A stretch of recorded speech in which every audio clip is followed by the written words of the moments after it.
Throughout the timeline of the Alien universe, a long-standing tradition exists of Weyland-Yutani attempting to obtain Xenomorph specimens, only to inevitably fail in doing so. However, despite their many blunders, the elusive creature has every now and then, on a rare occasion, found their way into the clutches of the colossal megacorporation. Today we will be looking at all the times in the current canon that Weyland-Yutani was able to succeed in its ultimate goal and were able to obtain Xenomorph specimens.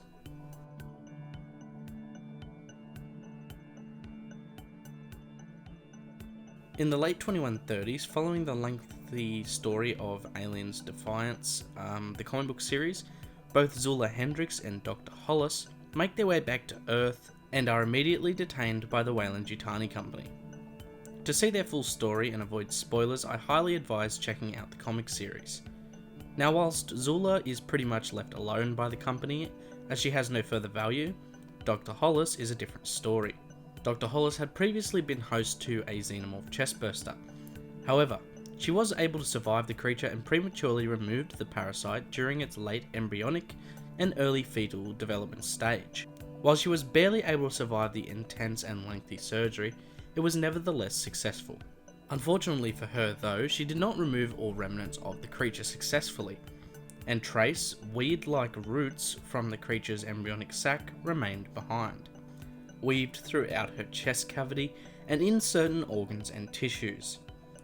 After a short quarantine procedure, Weyland-Yutani scientists became aware of this fact, and so detained her, and prepared her for a surgery to remove the remaining xenomorph tissue from Hollis.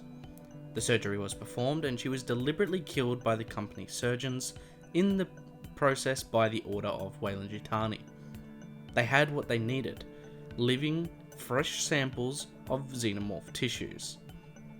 They contained a high, pure culture of xenomorph genetic material. They were able to very successfully clone to create a pure strain of the XX121 xenomorphs. They cultured these creatures and were presumably able to either create Ovomorphs outright or have a queen produce the eggs for them. Now, no matter the method, they were able to successfully create a sizable legion of Ovomorphs and therefore FaceHuggers that they used in at least one testing site during the run of the Alien Resistance comic series. In these comics, Weyland-Yutani impregnate over 1,000 colonists with Xenomorph Chestbursters, dropping them off on an unknown Earth-like planet. Now, while this was the main use of the Xenomorph materials they retrieved from Dr. Hollis, I refuse to believe it was their only supply, as currently we are unaware if their specimens survived the nuclear explosion on that black site planet, potentially destroying all those creatures. No, I think that it is likely that Weyland-Yutani still had a few creatures lying about, and given to different research or containment facilities across the Middle Heavens in case the black site didn't work out.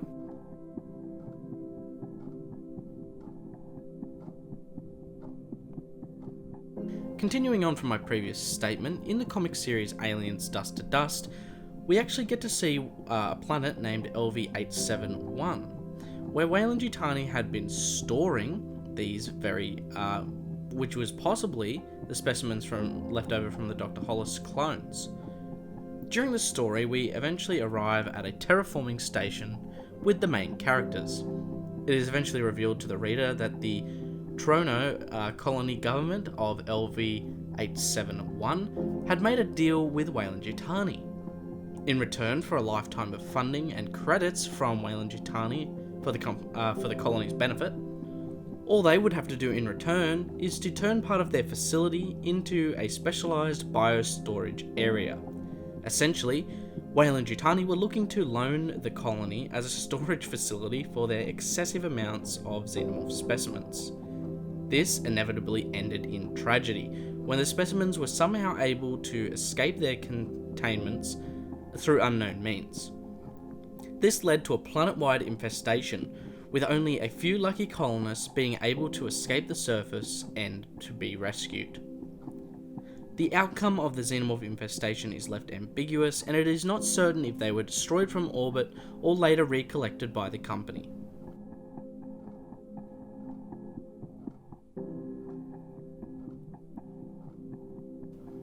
Another place that the Hollis clones may have ended up is within the Cold Forge facility.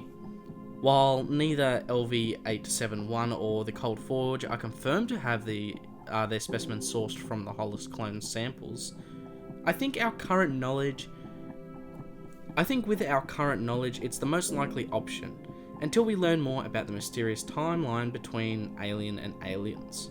And while we don't know that much about it, it is slowly being filled in. So anyway, in the year 2179, the Weyland-Yutani company were operating on a remote research facility known as the Cold Forge. This facility was specifically a Xenomorph research station, and surprisingly was conducting medical research on the Xenos, instead of the classical bioweapon agenda of the company. Nevertheless, somehow they were supplied with the Xenomorph specimens, and were able for a short time to contain them for study before the inevitable fall of the facility.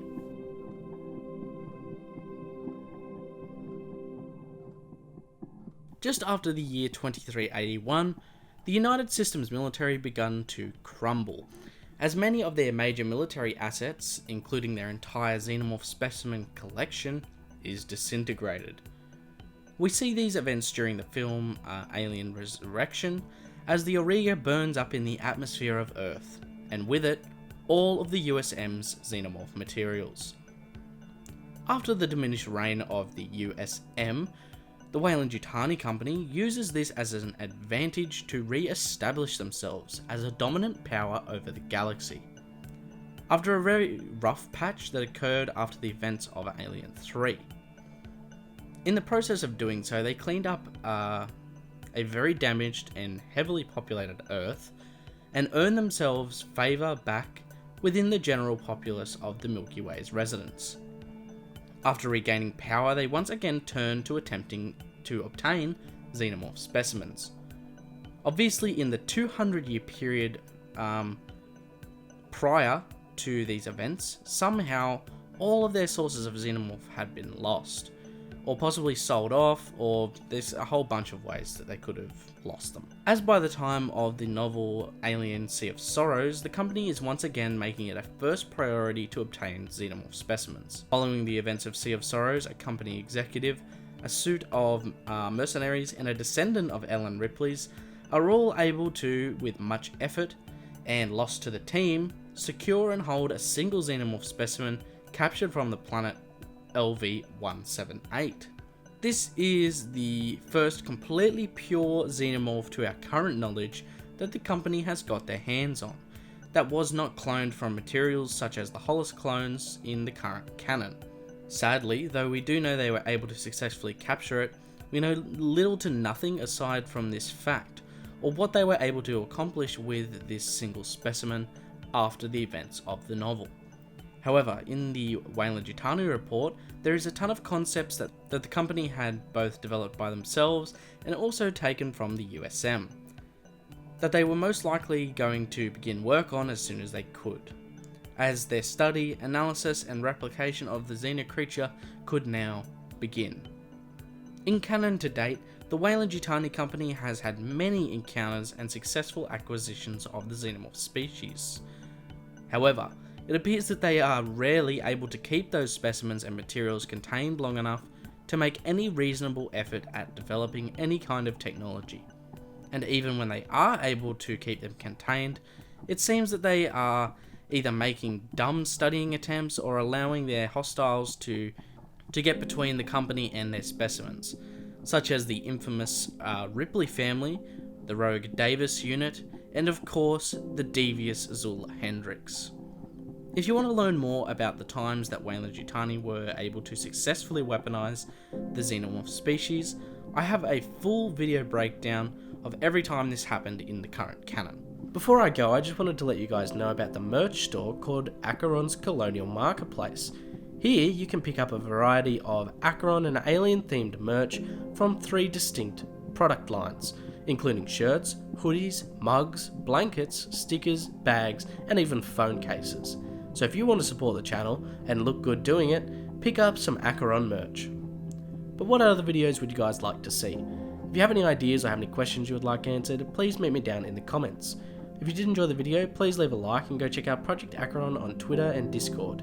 If you want to support me further, you can become a patron where you can get access to early and behind the scenes content, the monthly and Alien Day giveaways, as well as the patron only engraved set of items.